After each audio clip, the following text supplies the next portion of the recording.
Good evening and welcome to Hot Topics from the Soul. I'm your host, Dr. Valerie Parker Hagan, and I'm so excited about tonight's show. I have my co host with me. Good evening, Dr. J.R. Thicklin, and what a great day to be alive. We have an exciting show tonight.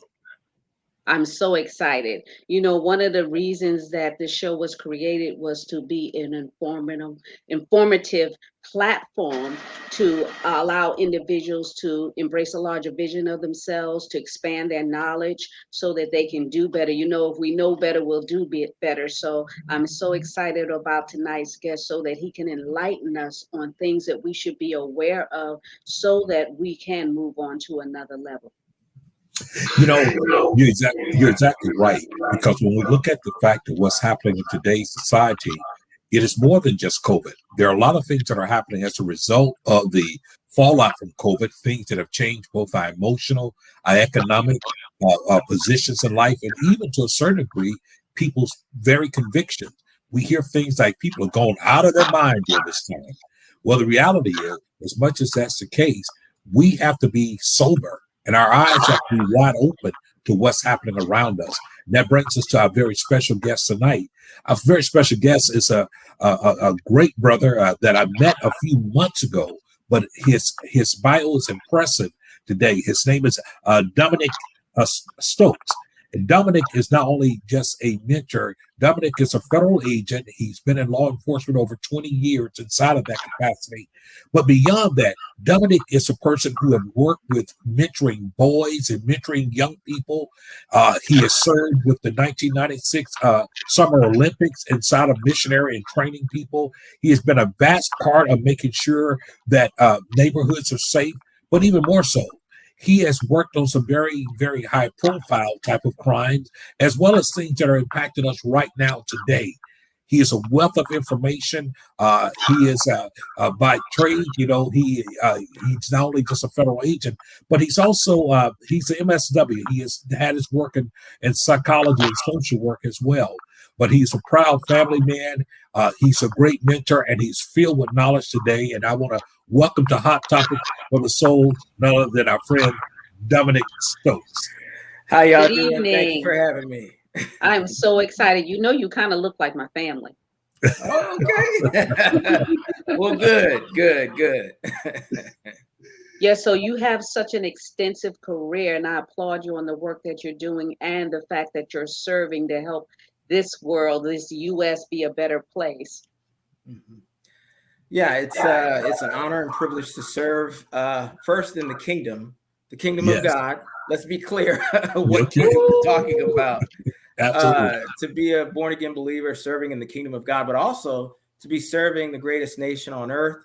It is an honor to serve. And hopefully, if I do what I'm supposed to do, I'll get it well done. Well, Right. I'm We don't sure want to that be won't well. be no We want well problem. done. Right. Well, absolutely. Dominic, it's interesting. You and I met on a platform here some months ago, and we was dealing with the fact of, ending this whole thing with sexual trafficking, human trafficking, and we recognize that that is a major issue in our society, and it's a symptom of so many other things that happen in our society. And it was very interesting because so often when I've done this work, I didn't necessarily see a lot of men of color doing this work. So I'm always amazed when I see that. But inside of it, I found such a passion about these things because it's generally a symptom of greater things happening in our communities. Sexual and human trafficking existed long before COVID, but I'm sad to report it hasn't stopped because of COVID. That's right. And there are a lot of things that are continuing to go on inside of that. Inside of your work, what has made this somewhat of a real priority for you? Why is this particular sexual trafficking, human trafficking? Why is that something that you really take a great bit of attention to, and why should others? Thanks, Dr. J, for the question. First of all, as an African American, my ancestors were slaves, and sexual trafficking, human trafficking, is slavery. Just let's be clear about this. This is kidnapping. It is sexual exploitation. It is trafficking. It is racketeering. it is a criminal enterprise. And that was at one point in our history legal, because sex trafficking occurred in Central America, South America. Many people hail Christopher Columbus, who was a human trafficker. He was sending the prices to Europe for girls from the Dominican Republic. Wow. So this history, this country has a dark history and a dark past, and we're trying to address those issues today, but we have to be real about it. There are writings that talk about Columbus and others like him selling and offering little boys and little girls for useful purposes, for sexual purposes. So, I mean, it hurts me that it exists, and I'm honored to serve in a place where I've been involved in sex trafficking cases in the past, and it's gruesome. It's horrible. It's not the thing that you want to see. It's not for everybody to see, but to set captives free. I mean, I've been in where we raid a house based upon a judge issued search warrant, and you see the kids there, you see grown men there, you see the case started as a passport fraud case, and as we investigated further, and once we got into the house, it turned into child pornography and human trafficking. We didn't know that these men in the United States were bringing in these children from Mexico in this particular case, and they were selling them and creating false passports, and they were engaged in human trafficking. So it's difficult to see, because, if you have children, I have children, to imagine that there are some children out there that have no protector, no watcher. And that's why those that do what I do, that's our job. Wow. And what this is the happened. myth that some people have regarding human trafficking, that there's a certain denomination that's only being trafficked? Because, in Black Americans have only been enlightened a few years on human trafficking, and things. It wasn't talked about. It was basically labeled prostitution, but it goes way deeper and way beyond that. So what is the myth that individuals believe regarding human trafficking? The myth is that it's a bunch of middle-aged white guys in their 40s snatching up Asian girls. That's it. No, that's not it.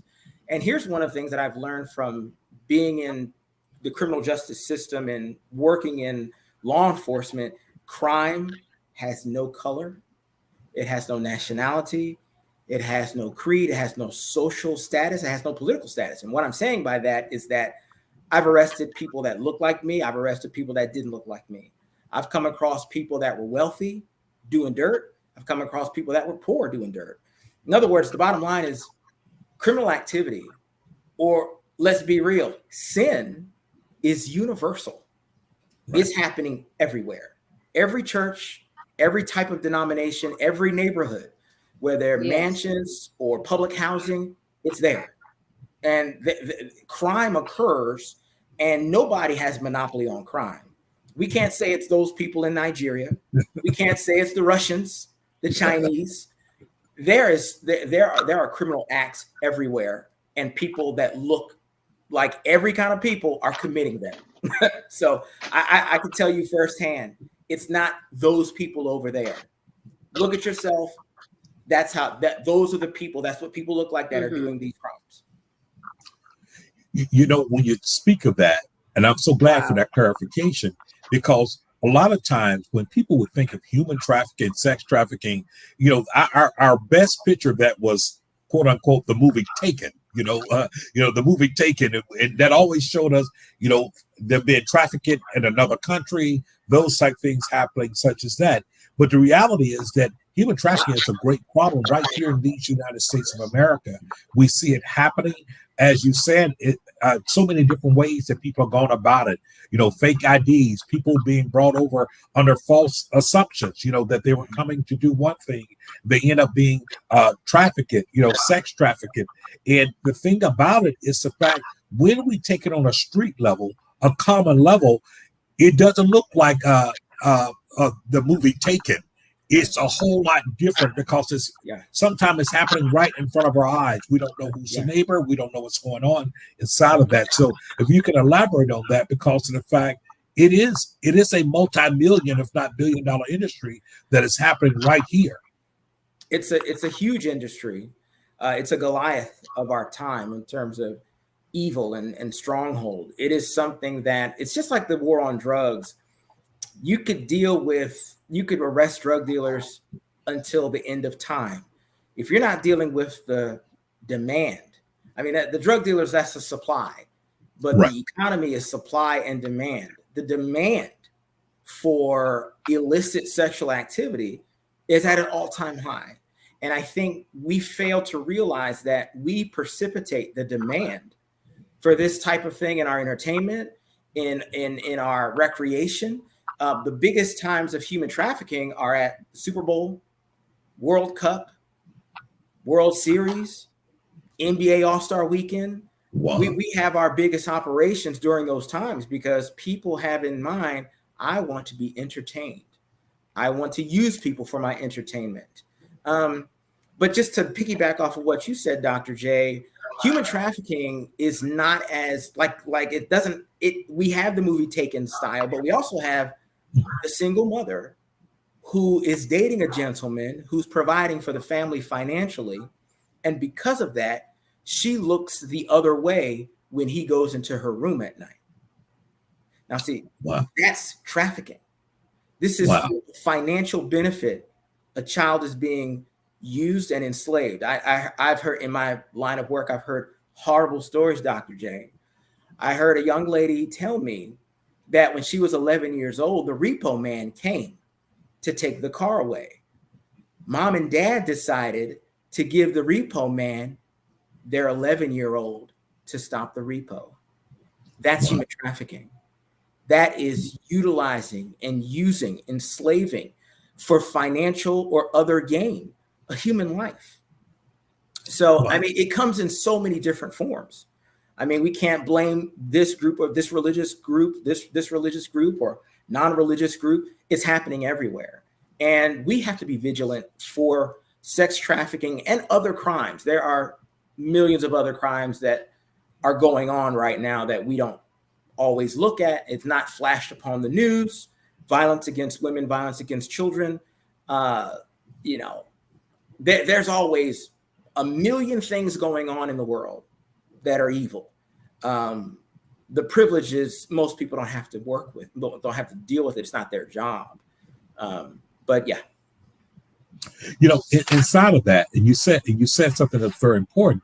We see these type of things happening for different reasons, and you talk about the demand. And matter of fact, that was the name of the theme of the summit that we were part of, was in the demand.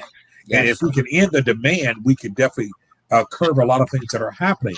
But what you described a few minutes ago might sound very familiar to individuals who, right in their home, maybe it was mom's boyfriend, as you stated, and the daughter's now trying to tell mom, he touched me or he came into my room, and mom chooses not to believe him.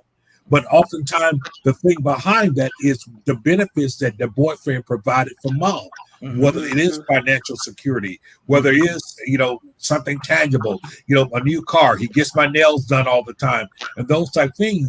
And yet it's still, people don't see that as being trafficking. And yet it's still those very type things leave scars on the life of the victim forever. Oftentimes, those very type things cause resentment inside of the victim who is happened to. And so, as much as we use the term human trafficking, and for some that sounds very big, political, it sounds this mammoth type of thing, in which it is. We have to reduce it to the common denominator and let them know that no, these type of things are happening right up under our noses. It's happening right in our houses. These things are happening. And I think people will be surprised at so many things that we call runaways. Think about all the runaways. We talk about runaways and oftentimes end up being trafficked somewhere, these things. So it brings us all to this need to have our eyes wide open, even when it concerns our loved ones, our children, folks around us, because human trafficking is real. modern day slavery, as you call it. It is real, and we have to be abreast of it because, in fact, it could be right next door, and we see it happening more than we see. It's not always broadcast on the news, Mhm. when a person has been found or whatever, but it is happening. So I definitely love the fact that you spoke to the point of this taking on many different forms, looking many different ways. And there's a thing that we even call grooming, where or a person is being groomed over a period of time. They're being groomed through certain acts, certain little gestures, certain things that are happening, which makes it even easier for the crime, as we know it is, or the sin to be covered up. And so our eyes have to be wide open because of the fact things are happening right before us, and even those that are crying out can't get the help if the people around them don't see what's happening to them. Yeah. One of the misconceptions is that, men are trafficking young girls all the time. And a lot of times it's women that, like you said, are Wow. grooming, hosting, and selling girls off. A Wow. young girl is more trusting to an older woman That's than a true. random man that she doesn't know. And a woman is less susceptible. People are not thinking this woman is trafficking these girls, but it happens, and you'd never know. And another thing about these folks that we call child molesters, and these are the customers. Right. Child molesters, you think of a middle-aged guy somewhere living by himself on his computer on the Right. dark web trying to buy a child. Don't you know Child molesters are organized. They have Absolutely. conventions, they have associations, Yeah. they have resources. And Mhm. I got to tell you, the kind of work that we do, we're going against people with resources. We're not going against a poor person on the side of the road trying to do dirt. We're going against major institutions. These people have been doing these crimes for decades. They have training sessions, they have symbols, they have safe houses, they have instructional videos on how to groom a young child, how to encourage the parents to trust him so that Absolutely. when she tells, they won't believe their own child. So we're dealing with major issues in terms of we're dealing with criminal enterprise. So Exactly. and we just saw R. Kelly found guilty Right. for not just the sexual part of it, but the criminal enterprise, the racketeering, Right. the people that are paid to keep these girls quiet, the people that are paid to keep certain mouths closed. One of the things is I served in Chicago, and I was in Chicago when the first trial that failed to convict Kelly.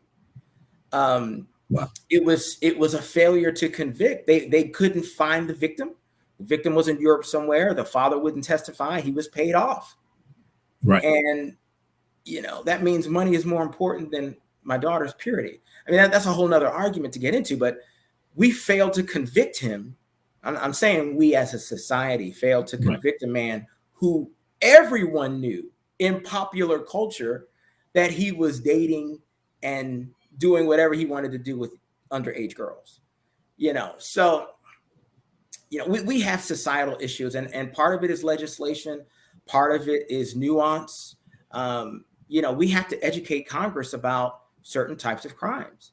And then the law enforcement piece, we have to investigate not just these type of kids when they disappear, any type of kid when they disappear.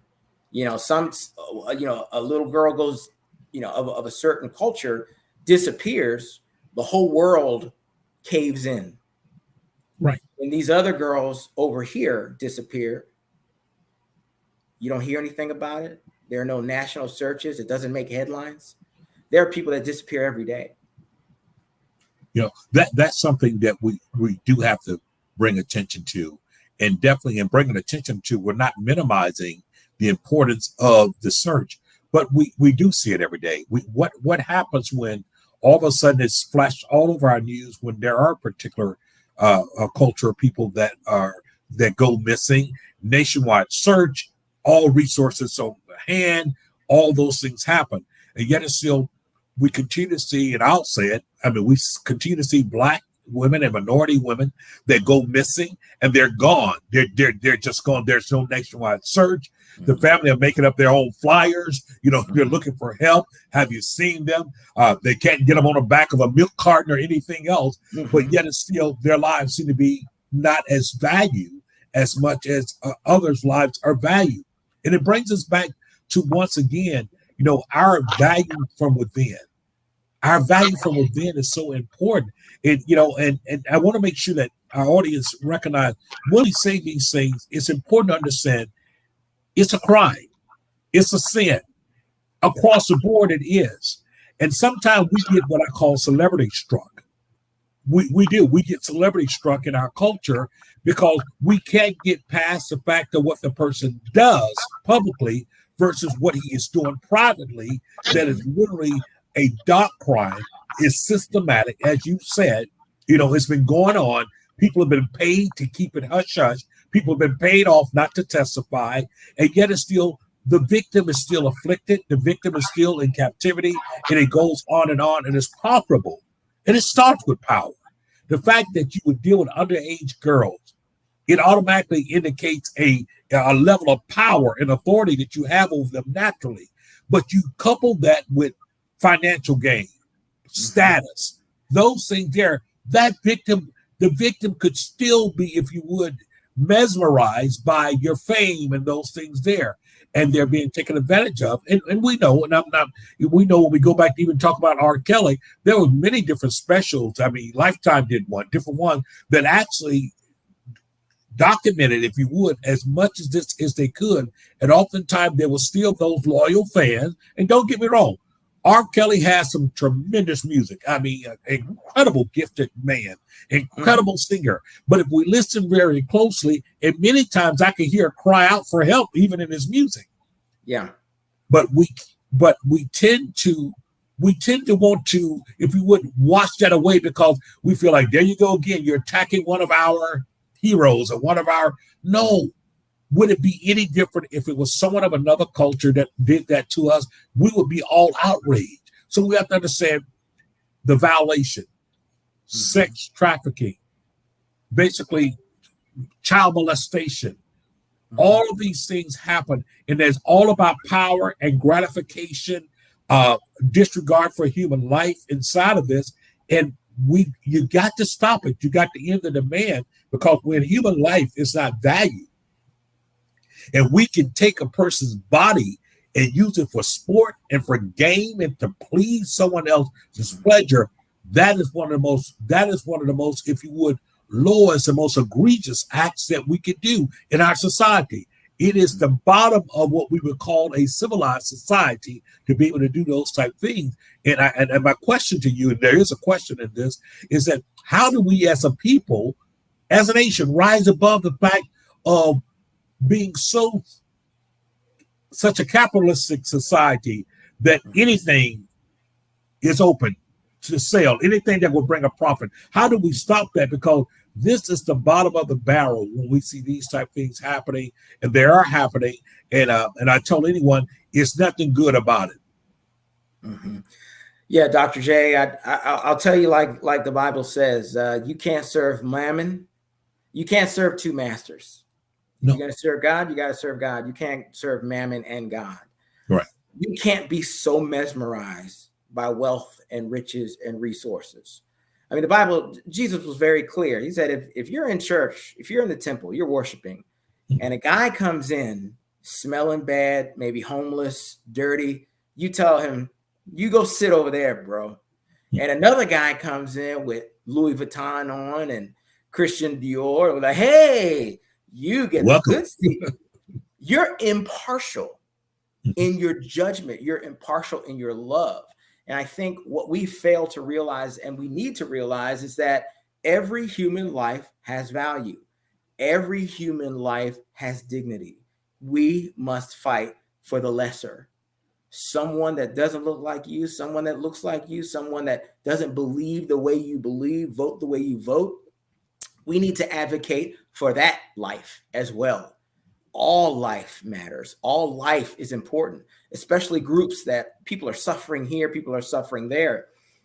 Somebody suffering over there affects me. Exactly. Dr. King said, if there's injustice anywhere, it is a threat to justice everywhere. We need to be concerned. We need to get involved. And everybody has different levels of involvement.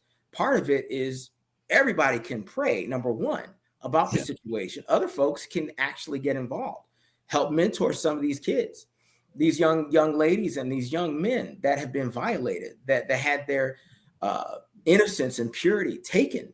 And don't think that it was a foreigner that took it. A lot of times, most times, it's someone they know, a caregiver, dad,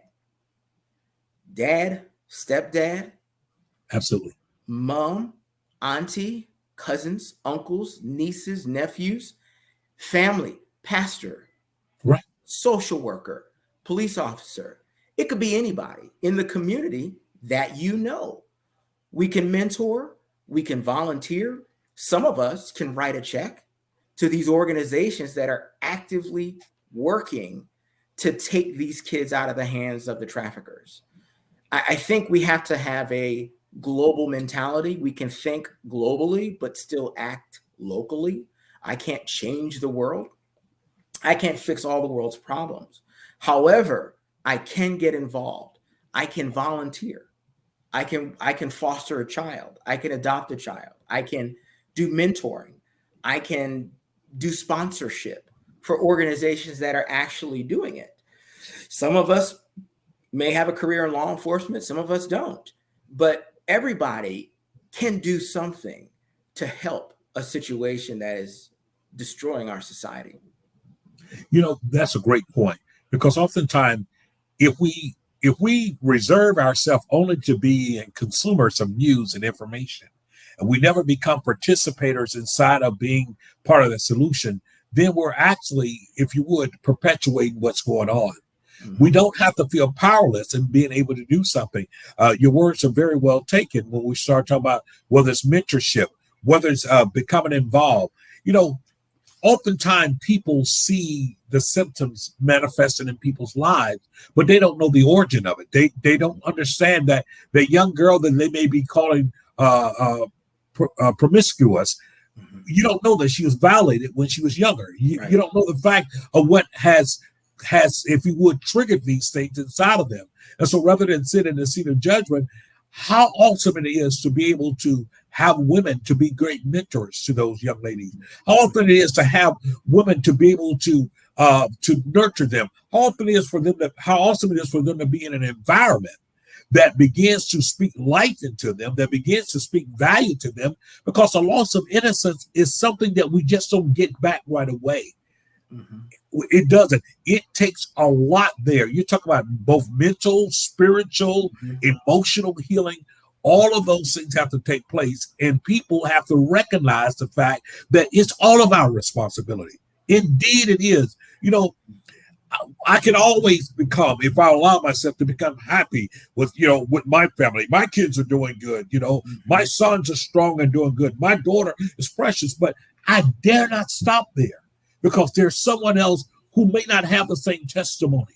There's somebody else that they're on the verge of, wanting to commit suicide because they blame themselves for things that have happened to them. And too often we find ourselves sitting on our hands, simply becoming spectators and commentators rather than participators in what we can do. Whether it's, those that can write a check, they should write a check. Those that can volunteer, they should. Advocacy is so important inside of this. And I see it every day. Definitely in my line of work, I see people that have been impacted by things, and there are crimes that are being committed that are organized that people don't understand. Yeah. Earlier, you referred to some organizations that are legal. They operate totally organized and things. I recall many years ago in a special training I was in, it was called IRSTI, Interdisciplinary Rape Science Training Institute. And I had never gone to such an in-depth training. It was like a 40-hour training. And I'll tell you something. I would want to go through it again because listen, we were there with law enforcement and everything, and listen, we saw everything from preferred molesters to child molesters. We literally had confiscated pictures and videos of things that was happening, and I'm telling you, when it was time for break and people was hitting the elevator, the collective people looking up in the sky because no one wanted to talk to each other. And finally, someone broke the ice and said, my God, that was overwhelming. And everyone just a collective, I don't know if I can come back and take anymore. Yeah. Because what happened was collectively, we saw the worst of people inside of innocent kids. I learned about organizations like NAMBI, North American, Man Boy Institute, those associations there that, I mean, that if most of society knew what these things stood for, they'll be shaking in their boots. And yet it's still, these things are happening all around us. Yeah. Trafficking that are happening. We see it happening a lot of times in college towns, universities. We talk about different areas here. We talk about things that are happening. Things that start off as even females working at strip clubs and dancing. It ends up turning into, it just continue to roll over. And because it happens from so many different aspects, people tend to become more acceptable of it because, in fact, to a certain degree, they don't see it as the crime it is. They only see one part of it. And I think that's where we have to be educated. We have to understand our eyes need to be wide open, especially in today's society. Dominic, how prevalent is it for children to go missing and become victims when they're off at college versus their own neighborhoods? It may sound strange, but I would think college is probably safer than some neighborhoods. So once in college, the kids are in college and they become victims. What happens then, and how long is it sometimes before a parent realizes their child is gone? Yeah, so in college, the very fact that somebody's in college is that they're older. And a lot of this stuff starts happening at way younger ages. I mean, most kids start to being abused around about 10, 11, 12. You're too young to be in college at that age. If you're 17, 18, 19, you have a little bit more sense of self and personhood. If somebody's trying to con you into something, the chances are you're going to have a conversation with yourself and start thinking of strategies and ways to get out of it. I would say a college campus is probably safer because of the community of people that are around you all the time. Everybody is not going to be trying to traffic you. Everybody's not trying to pull you into a lifestyle where you become enslaved and be a sexual slave. And not only that, I mean, if you're in college, you probably have resources. A lot of these kids don't have resources. They don't have alternatives. They don't have parents that can pay for them to go to college. And then this is an issue because the molesters are not targeting well-to-do families. They're targeting the lower income. They're targeting folks that don't have other options, that don't have other alternatives. I mean, when you think about criminal enterprise and a gang is a replacement for family. Right. If family was functioning, there would be no use and no need for a gang. The only reason why a gang exists is because there is no family.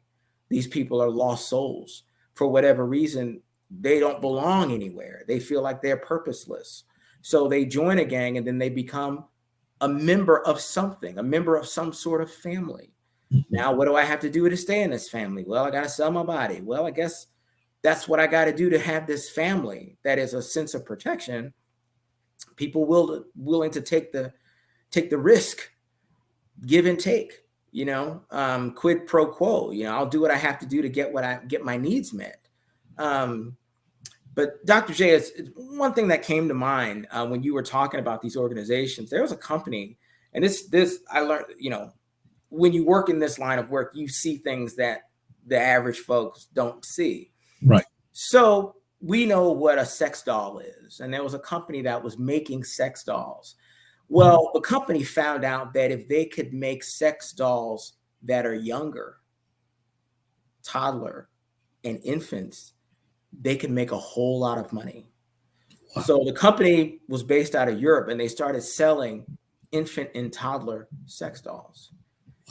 Their reasoning was we're saving lives of young children from being molested because the child molesters are buying infant and toddler sex dolls to perform their duties or their pleasures with these dolls.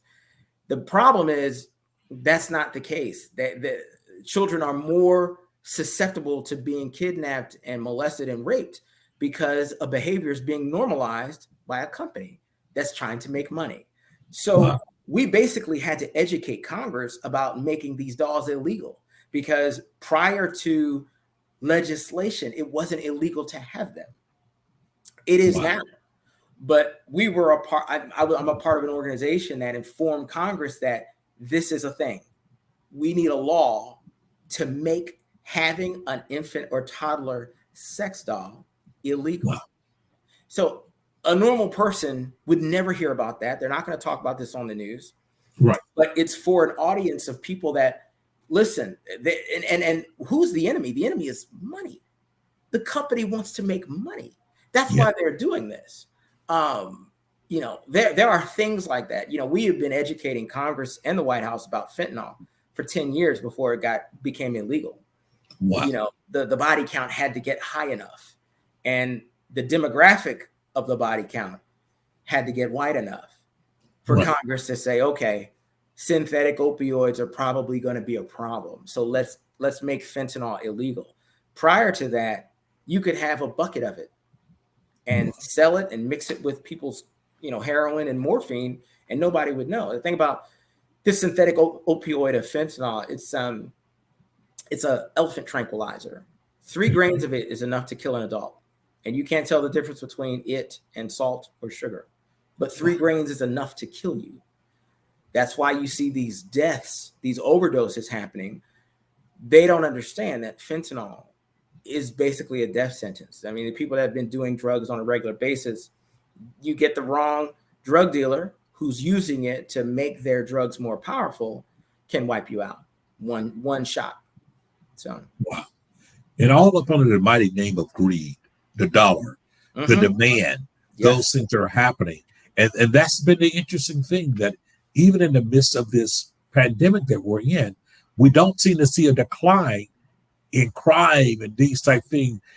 And as a matter of fact, whether it's domestic violence, whether it's sex trafficking, whether it's the drug overdose and usage, it tends to have been going up, because I think adversity in people's lives, oftentimes, you and I, we can speak to the fact, if they don't have a foundation that is strong, that is spiritual, that is there, they are seeking for whatever, you know, they're seeking, and they find themselves in these type of things that ultimately destroys. I mean, it destroys. Family of burying people with overdose. I recently was in an emergency room there with a nephew of mine, and I will never forget, in less than an hour, you've had 2 other people to come in, a young lady being escorted by, I can't say was it her boyfriend or who he was, but what I could tell you, at 5 a.m. in the morning, he brought her in. She could barely stand up and everything. And he said she needs help. And she was like saying, help me. I overdosed. I took what? I can't breathe. And I'm watching this, I mean, parading in and out in that amount of time. And what you realize is that we have a sad situation going on here in society, that even in the midst of a time where we would think that we'll be protecting ourselves, trying to do all that we can with this, people are still looking, they're trying to find some normality. They're trying to find a new norm. They're trying to do these things, and they're overdosing. I've watched this happen in the emergency room. People come and dump people in front of the emergency room and keep going. They've overdosed. You take care of them. And so often we're seeing it's opiate. These things are happening. And it's a different world, right, today than it was, is it not a different world than it was when we had the crack epidemic? Well, now, when we had the crack epidemic, we just arrested everybody and we criminalized it, and we said, lock them up. It sounded like an anti-Hillary rally. Lock them up. But it's funny with opiates, we just dump money and said, we got to do something. Now, one is no less than the other. We understood that this had to happen. But the social, economic the impact on our society as a whole has been devastating because it wiped out a certain group of people. It made a lot of families homeless. A lot of fathers and mothers end up in prison for long prison terms. Mm-hmm. A lot of them went to jail, and they had a problem. They had a drug problem. My problem is today we got opiate going on, and it's not lock them up. It's pour out, open up the bank, let's help them, which we should have been doing that with the crack epidemic. Yeah, I think our time is a little bit. We're recognizing that mental health is an issue. Yeah. We've seen with the pandemic, domestic violence has gone up, homicide has gone up, fraud has gone up. I mean, people have been locked up in their homes for a couple of years. Divorces have gone up.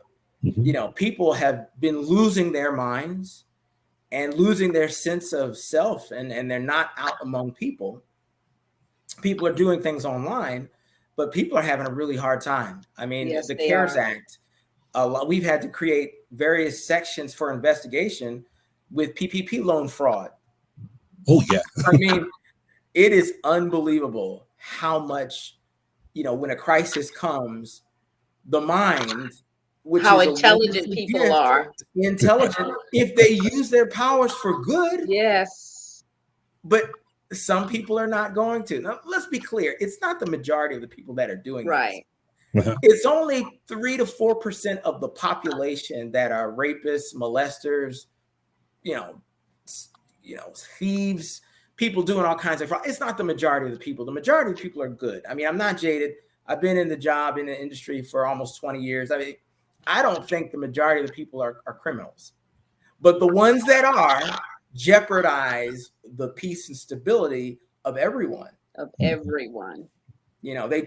disrupt and challenge our whole financial infrastructure to the point where if these people are left unchecked, they could destroy our society. And that I guess that's job security for those in law enforcement, because crime never ends, evil never ends, crime never sleeps. There's always somebody out there committing crimes. But I think we need to have an approach where we're all on the same side against crime. We're all trying to, even if you're not wearing blue, even if you're not enforcing the law, you are weary of the facts that there's criminal activity going on. And if you see something, you got to say something. You can't turn a blind eye or a deaf ear. Dr. J, say it's not my problem. That's right. Because that's at the end of the day, it mm-hmm. will be your problem because it's going to affect someone that you love. Yes. Dr. J, one of the people that inspire me so much is Job. And when we talk about Job, people talk about him suffering. I like to dig deep into his life and look at, the middle of that book. Job said that he broke the jaw of the oppressor to release the oppressed. Job was not only the wealthiest man in town, he was about justice and he was involved. He said they ate at my table. He said he put clothes on the naked. He said he clothed the naked. He broke the jaw of the oppressor.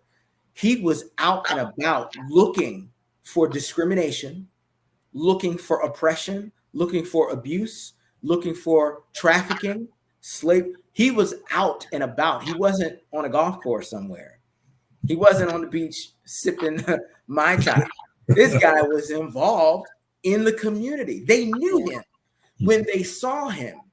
The Bible says that the men shut their mouths.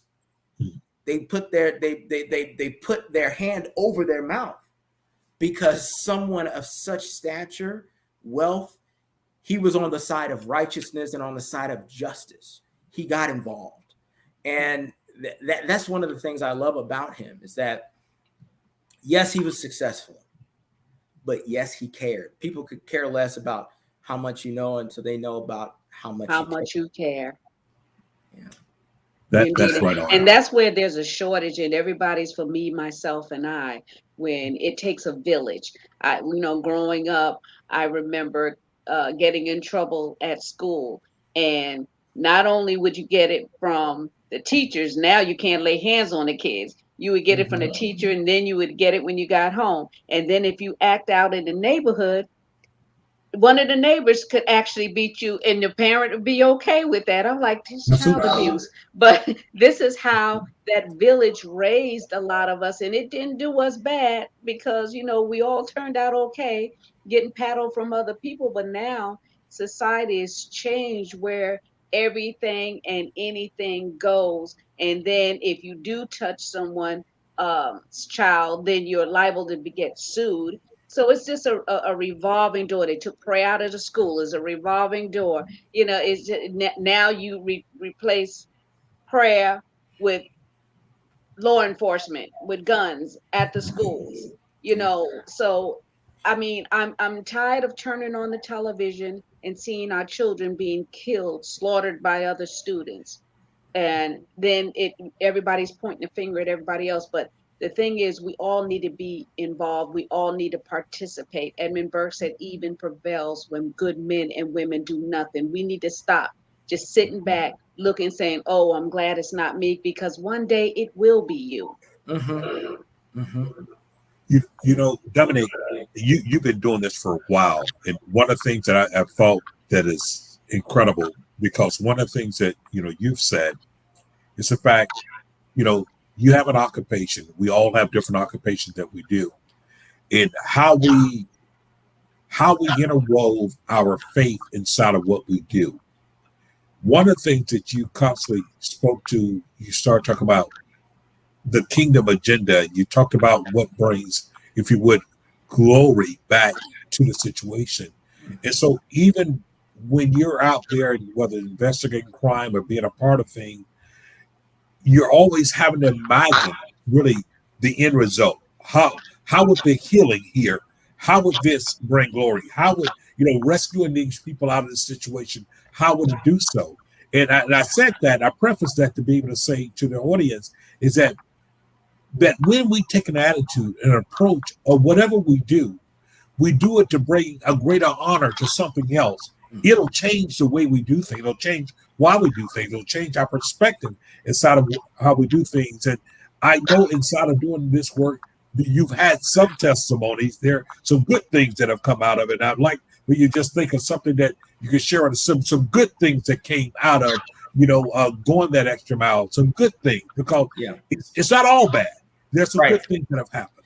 There are good, and I think we are commanded to see the good and to celebrate the good. When he said rejoice, that wasn't a suggestion or an admonishment. That was a command.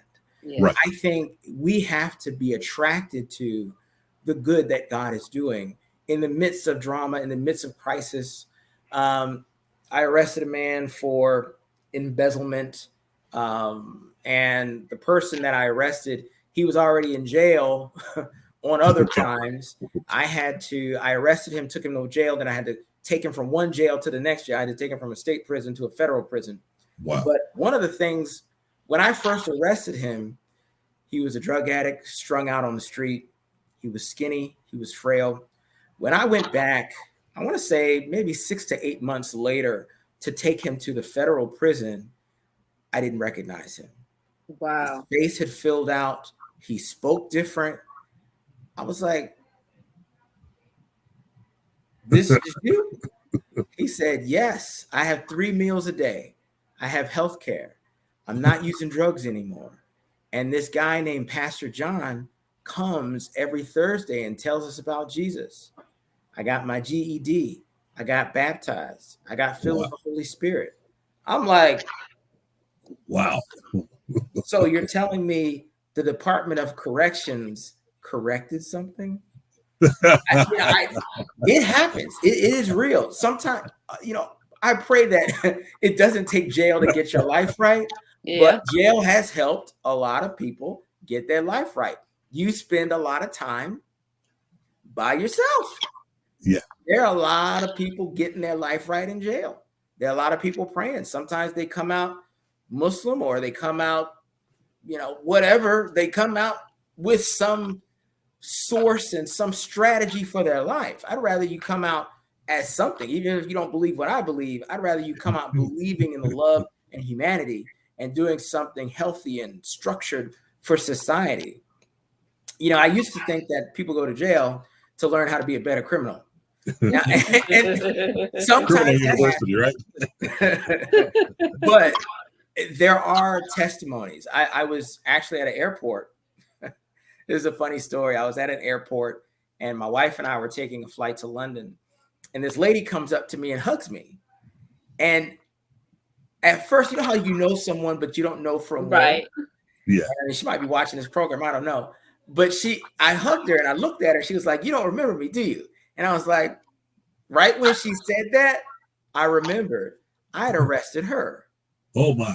For some felonious acts. Wow. And it wasn't pleasant. My dealings with her were not pleasant. But she hugged me because she knew that even when I was dealing with her on her worst day, I gave her dignity. I gave her respect. I was a part of a healing and corrective time in her life. And she attributed, she recognized that I was the hand of God or the force of God in her life. And I think people know when you're treating them right and when you're not treating them right. People know when you're being extra and when you're doing unto them as you would have them do unto you. When I take somebody into custody, taking somebody's freedom is a big deal. It's serious. It's not easy for them. It's not a great day for them. And I mean, I have compassion. It doesn't mean you get off scot-free.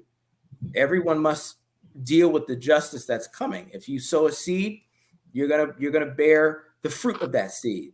You know, God is not mocked. Whatsoever a man soweth, that shall he also reap. Now, as a reaper, when I come to get you, I'm gonna make sure everybody is safe. Yeah. Okay. And I'm a nice guy. I'm the nicest one in my group. You're the nicest reaper they know they could be, right? I won't be smiling. I won't be wearing a suit, but just pray I don't have to come after you. But if I have to come, I'm going to treat you as if I'm going to be arrested tomorrow, and the exact treatment that I give to a criminal, regardless of what he or she has done. All these criminals are innocent until proven guilty. And it's not my job to decide. It's the jury. It's the justice system to decide whether they're guilty for their crimes. My job is to bring them into custody and let them have a conversation with the judge. And we're going to do it safely. One of the reasons why I'm glad that you're here on the show is to shed light, because people feel that all law enforcement are dirty. There's no good ones, and they take the brunt of watching what someone bad did and place it on good guys like you that are just doing your job, nothing personal, but you did something and you have to reap for what you sowed. As that, so I'm glad that you're able to come on the show so that people can actually hear someone who has the heart of the Father. To say, you know, this is how this is done, and my heart bleeds for you, and I know you can do better because you can be better. Just like whatever you're doing in those streets to make that dollar, you can do it legally. So I'm glad and so thankful for you joining us tonight on the show. We thought it was very important to bring this to the community because we're hearing so much negative things about law enforcement, and they are not all bad. That's right. Yeah, I like I said, I've been in the business for a long time, and I have never met someone in law enforcement that didn't have integrity. I've never met them. Now, I mean, obviously we know that they exist out there. Yes, we've seen everybody, and I've dealt with folks of all colors, all creeds, all political affiliations, statuses. All the law enforcement folks that I've met from DC to Chicago to Miami to Fort Lauderdale to Detroit, they've all been upstanding, respectful individuals. I've never seen anyone violate somebody's civil rights, you know, punching somebody while they're handcuffed, putting their knee on their neck. You know, I've never seen, you know, shoot somebody saying, "I'm going to tase you," and then shoot them. Never seen that. When we see good officers, good agents, when we see stuff like that, it just breaks our heart because we take this very seriously. Force is something that we don't take lightly.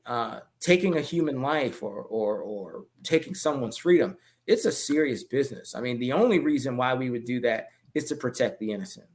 We have to stop evil, or else it could take us all out. Exactly. Yeah.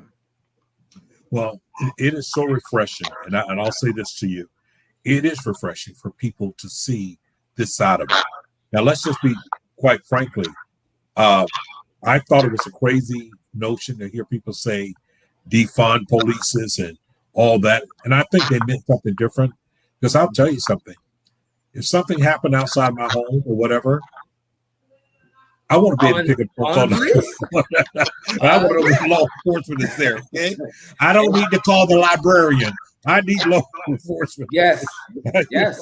I need law enforcement. So I just understand they have a job to play. I do also understand that their job is to enforce the law, but I do believe that it's the people's job also to be information, to inform. When things are happening. So we go back to eyes wide open. We have to keep our eyes wide open. We know there's a street code that's what is snitches get stitches and these type Don't be a snitch. But you see something, say something. Absolutely, we have to go we to must that. Say something. We have to participate in our rescue. We must, absolutely must. Right, absolutely. We have to all care. We have to be involved. We're not just here we're here in the community. If you see a child being violated or you see something suspicious, don't just wait for something to happen and then get on TV on the interview and be like, yep, I always knew someone right. I saw the way he treated her. I heard the screams. I knew. Get involved. Yes. Right. Get involved. Exactly. Yeah. Well, this has been very fruitful. This has been wonderful. We absolutely have to have you back because I didn't get a chance to say a lot because my computer was acting up. And I was like, oh no, what's going on? And I was praying, but I was watching it on my phone. And so I thank you so much for carrying on, Dr. J. But we must absolutely have you back because I'm sure the audience has some questions and we'll be able to engage them in the next time you comes because I know they have questions they want to ask. And I thank you so much for being who you are. Absolutely. Thank you for having me. Much love. Well, this has been another Hot Topics from the Soul. If this show has been a blessing, please pass it along. It can save someone's life, even yours. Good night. God bless. Until next Tuesday. Okay. Take care.